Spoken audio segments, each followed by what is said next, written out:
What is up, guys? John with Gaming Through the Decades here, and we are back with another video, and this time it's a response video from a YouTuber named Teysinds Spot, and he asked me, what are some games that you've played through multiple times, or some games you've beat multiple times? So he was kind enough to tag me, so I figured, you know what, I'm going to go ahead and highlight a few games in my collection that I've beaten once, twice, 3 times, some of them probably close to 10 times.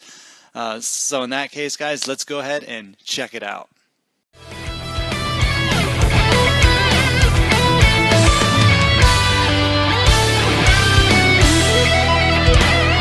Alright, so in Gaming Through the Decades fashion, I'm going to go ahead and start from 8-bit all the way up to present day, modern, whatever. So you will see some games here, and the first one that comes to mind is probably a game, the first game I beat without actually using a Game Genie on the Nintendo. And that is, I know it's cliche, but Super Mario Bros. 3. Of course, I mean, I used the warp whistles like just about every other person in that time. But man, I remember beating this game for the first time, and it was just so rewarding that I didn't cheat, I didn't use a Game Genie. You know, I had some of the coolest ending credits for the time, so man, Mario 3 is definitely one that's up there for me. That's currently in my collection. Another one here is one we highlighted on a Retro Replay episode, and I can't remember if I used a Game Genie or not, but I don't remember this game being very difficult when I was a kid. Seems harder now, ironically. And that's Bad Dudes for the NES. Played through this one, man, I must have beaten these 2 games. I've probably beaten easily over 20 times in the last, I don't know, however long they've been out, 20 some years, probably, what, well, 30 I guess. I'm 31 and Nintendo came out the same year I was born, so I've probably beaten these close to 20 times, if not more.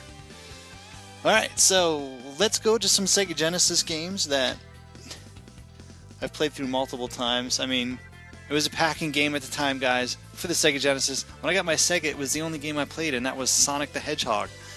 Because, you know, I got the Sega for Christmas, and then I probably only had this game for a few months until we either went to a flea market to buy some more, or my birthday was in June. So, yeah, Sonic the Hedgehog, beaten multiple times. I can't remember if I beat it before the whole up, down, left, right, A start thing to select your levels. You guys know what's up with the up, down, left, right, A start. Do you even retro, bro? Come on with the Sonic. I mean, beaten this multiple times, just like Mario, probably countless times. I still go back every now and then and just run through it. I mean, it's an hour maybe, I guess, you know. Yeah, such a classic. There's just something about throwing in Sonic and playing through it every once in a while that just feels good. Now, I know it is a fighting game, and it's not, you know, an adventure style or story-driven game, but Street Fighter 2, this one in particular, Super Street Fighter 2, the Championship Edition, I think this was the first Super Street Fighter I owned, and boy, I loved it. I played through every character, probably every difficulty. I was like the master of Super Street Fighter 2 back in the Genesis days. And it's still to this day one of my favorite fighters. So yes, you can see a trend here with like the type of 16 8-bit games that I used to play. I'm not a very good gamer, I'll be the first to admit that. Plus I have like a serious case of gamer ADD, so if a game is more than like 6 hours, unless it's really, really good, I'm out. I'm mentally checked out. So, that's it. Oh yeah, and Shinobi 3. This game was hard as a bitch, and it still is. And Shinobi 3, I didn't really play too many of the other Shinobis. I think I got this one from a flea market that we used to go to. You know, every so many weeks, my parents would go to this flea market to get like meats and potatoes.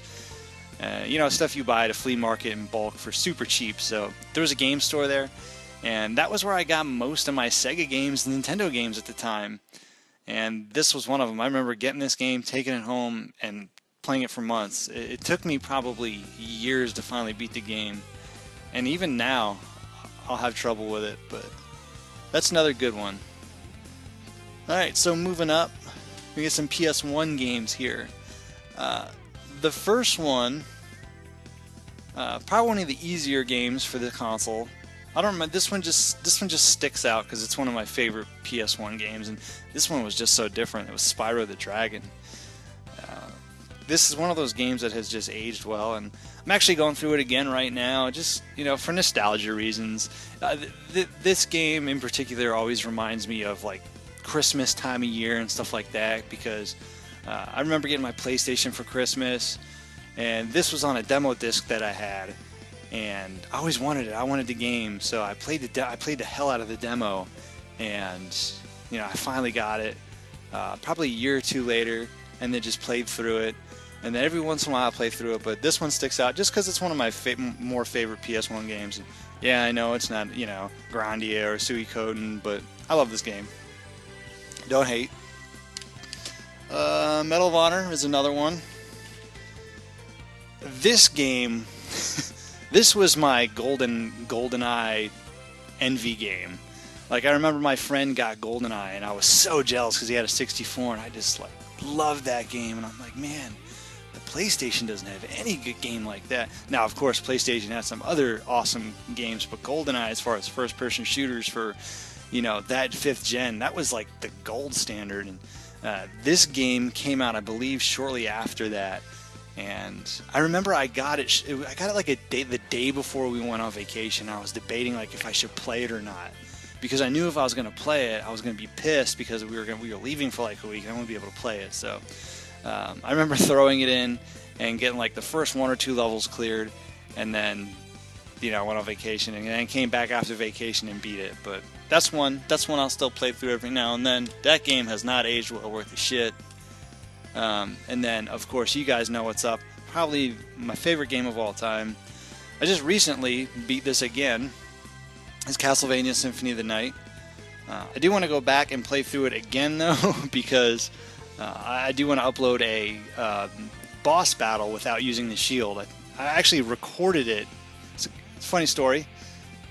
The first time I beat this game, this was like the longest game I ever beaten at the time. And I remember when I beat Dracula, I ran the PS1 through my VCR, and I recorded it on a blank VHS, and that was like my first ever Let's Play. Like, you know, I had this old VHS of me beating Castlevania, you know, obviously no audio commentary, but I thought that was the coolest thing ever, and I love this game. I'll do another Let's Play because it never gets old. I got it down to like 5 hours now at 200%, so I can clear that game pretty quick. Alright, so moving on, we move on to some more modern stuff, and honestly guys, 6th gen, I didn't beat a whole lot of games 6th gen because it was a weird time in my life. It was end of my high school years, and then, you know, I went off to the military. So I'm just now starting to go back and play a lot of these 6th gen games and, you know, beating them for the first time. But one on here in particular that I did beat when I was in the military is another Castlevania game, and that is Lament of Innocence. I don't care what anybody says, this is an amazing game. I know Curse of Darkness is good, but I don't know, this feels a little more like a Castlevania game to me, because you're a Belmont, you have the whips, yada yada yada. Went through, beat it again over the summer. I probably only beat this game twice, but it's still one of my more favorite games. Let's see, PS2... not much, really. I think every game I've ever beaten on PS2 was just one time. And then I got the 360. So my Xbox 360. Now, this was a different story because this was the first time ever in my life that I was actually paying $60 for a game, because like at this point, you know, I was settling down, you know, I was married, had a kid. So, you know, I'd go through and I'd play these games multiple times. And I've played every single one of these. I know you guys are going to give me some shit for this, but the Assassin's Creed series, you know, pretty much 1 through Rogue, everything for 7th gen I've beaten at least twice, and I might go back and beat them again. because they're gonna go. I guess they're gonna do that remaster series of the Ezio games. Ezio? I don't know. You know what's up. And then another one, games that I paid $60 for that I've played through multiple times are the Gears of War games. So 1, 2, 3. Actually, I think I've only played through Gears of War 3 probably once, but 1 and 2 I've beaten 1 definitely twice, because 1 on the original 360, and then 2 twice because 2 is really good, and then of course 1 again for the Xbox One, the remaster, which was a pack-in. I'm not a huge remaster guy. That's a topic for a whole nother video. And then, you know, some of the Halo games. I've beaten Halo 3 multiple times. Halo 4, Halo 5 I've played through once. But yeah, guys. One more thing before I go, guys. I almost forgot. I'm gonna tag 3 YouTubers real quick. The first one I'm gonna go ahead and tag is Xander Scullion from XS Gaming Podcast. I'm gonna go ahead and tag him for a video response of games that you've played through multiple times. And I'm gonna go ahead and tag Cliff from Throwback Gaming, and Will the Guerilla Gamer, who's putting out new content, so I'm glad to see it. So hopefully this will add to his list of videos he can do. So those are some games I've played through multiple times, I've beaten multiple times. Yeah, anyways, I will go ahead and link Teysinds Spot's video in the description below. Awesome YouTuber, guys. Check him out. He just started doing some new topics where he it's kind of like a Let's Play, but it's more of a topic of just him playing games in the background and discussing certain things. But it's kind of funny because he's not just talking about what he's talking about.